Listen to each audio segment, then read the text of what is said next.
Hello everybody, it's your boy PZ back again with another video. You ever heard of the hit classic video game Terraria? Having amassed a total of 1,442,458 downloads?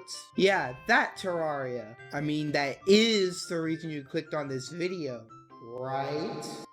Anyways, being the particular gamer man that I am, I decide to add on to the vanilla experience by adding the Calamity mod. As some of you may know, I have been playing Calamity with JJ. That's what we call him around these parts. Over on his Twitch channel. However, being the tiny baby man that I am, I decide to put myself through more hell by going through a solo run through Calamity's Revengeance mode on Master Mode.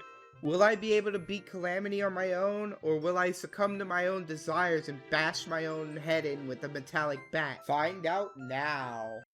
We immediately spawn into our world with hope in our eyes, ready to take the world by storm, when we are immediately reminded that we are not allowed to feel any sort of hope, but rather feel existential dread on the events that are yet to come. God, I love playing this game. We attempt to continue exploring when we trip and sprain our fragile gamer ankles and die to yet another Roomba. Yep, I am feeling confident about the events coming up. So confident, in fact, that we do what any normal person would do when starting out a Terraria run. Cut down some trees and build NPC housing, because we are not allowed to try anything new anymore. We see the lumberjack has moved in, so we run our happy asses over there to obtain a much needed weapon upgrade before heading towards the right of my world to go cave diving. Before long, a red slime comes along and says we have enough in our inventory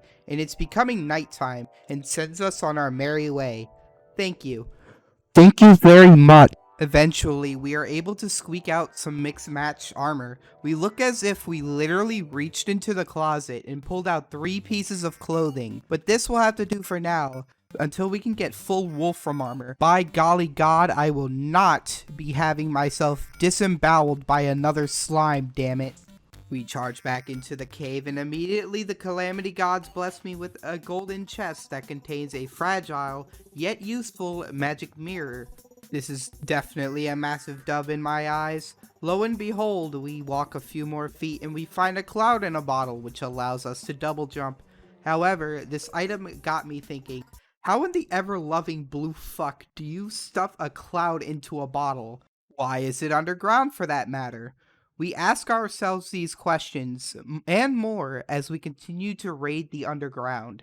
We keep exploring and find yet another golden chest. Hopefully this might be a pair of Hermes. Nope. Instead, we get another cloud in a bottle. Surely this won't become a trend where we spiral into depression every time we find a cloud in a bottle, right? We keep mining until we cloud in a bottle. Fuck yeah. We keep exploring and stumbling upon yet another golden chest. We open it, Legend of Zelda style, and we finally find the Hermes boots we've been looking for, along with a heart crystal. Life is good, finally. No pun intended. We keep exploring more and more, even finding a band of regeneration. At this point, we are stacked. We also find a lucky horseshoe, which negates all fall damage. My question is, how does the horseshoe work? Do you put it on the bottom of your foot? Do you wear it like a charm? These burning questions eat me alive at every waking moment. After a bit more exploring, our grubby little gamer pockets full of loot, thousands of questions still unanswered, we magic mirror back to base, a successful mining session. We then wander around a bit, trying to find a living tree for a finch staff.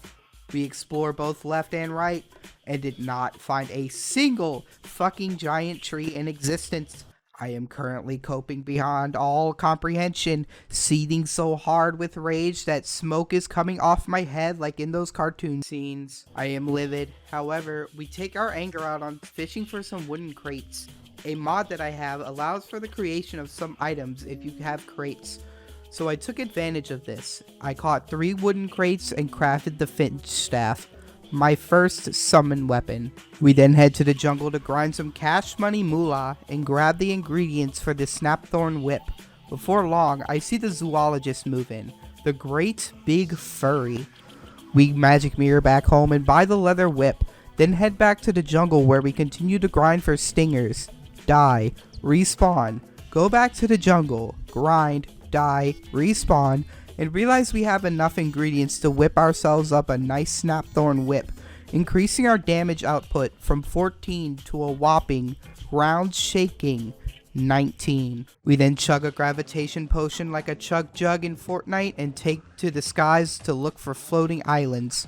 It does not take long before finding one, and we are rewarded with a piping hot pair of fledgling wings, which gives us flight pre-hard mode.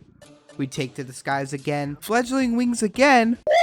Surely, and I mean surely, we will talk about this for generations to come. Speaking of things we will talk about for generations to come, we must now face the Eye of Cthulhu. We fashion out our long platform we made earlier with campfires. We will use this platform to run as fast as our short, stubby little gamer legs can take us as we cower and whip at the Eye of Cthulhu, letting our minions do most of the work. We buff up, chugging every potion in our inventory at once like some weird concoction we made as a kid with different bathroom soaps. We then eat the Eye of Cthulhu spawner and begin our fight. We whip at the eye and the little minions he spawns, giving him severe whiplash.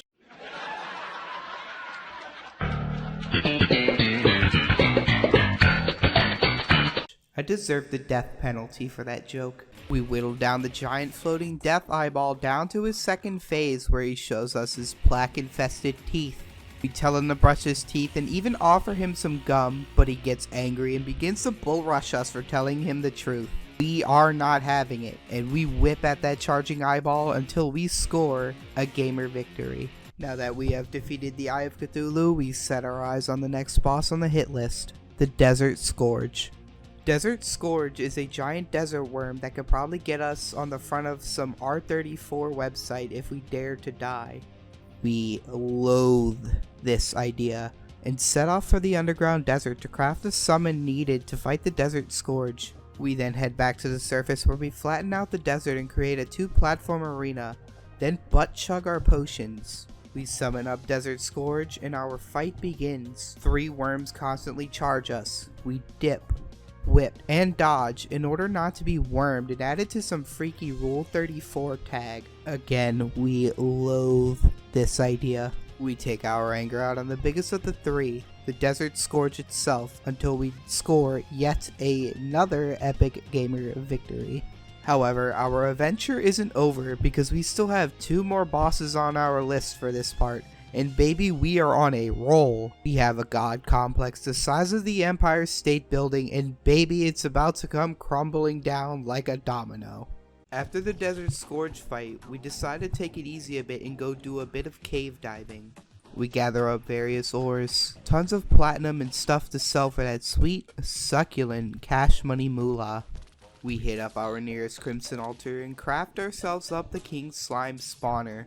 We then magic mirror back home to base. Using the arena we fashioned for the Eye of Cthulhu, we shotgun chug our potions and spawn the King Slime. We see the giant blue orb hop onto our screen and begin to whip it to death on account that we don't want to be covered in slime like a Nickelodeon celebrity. We refuse to take part in this and keep whipping until the King Slime begins to attack us with the red gem on its forehead. We dodge, whip, cower, cry, and squeeze out yet another epic gamer victory. Brother, we have a towering god complex the size of the moon, and we are not stopping at any time. Right? After beating King Slime to death, we further wish to expand our ego to immaculate levels. We look at our hit list and see that Crabulon is next. We head to the underground mushroom biome to gather the ingredients needed to summon the giant moss crab that is Crabulon. We then hollow out the mushroom biome and fashion ourselves an arena. Surely this fight couldn't go wrong, right? Surely our towering god complex wouldn't crash down onto us like the moon in Majora's Mask, right? Fellas, we butt chug our potions and begin to fight Crabulon. The fight was epic, whipping the Crabulon, letting our minions whittle down its health, is what I would say if I didn't die. Why now? Of all the bosses, why does Crabulon want to give me trouble? Maybe if we try again we can... Nope. I am currently fuming, filing my teeth down to gum, and then pouring bags of salt down my mouth. We try again. And the words of Dragon Ball Abridged Piccolo echo in my mind.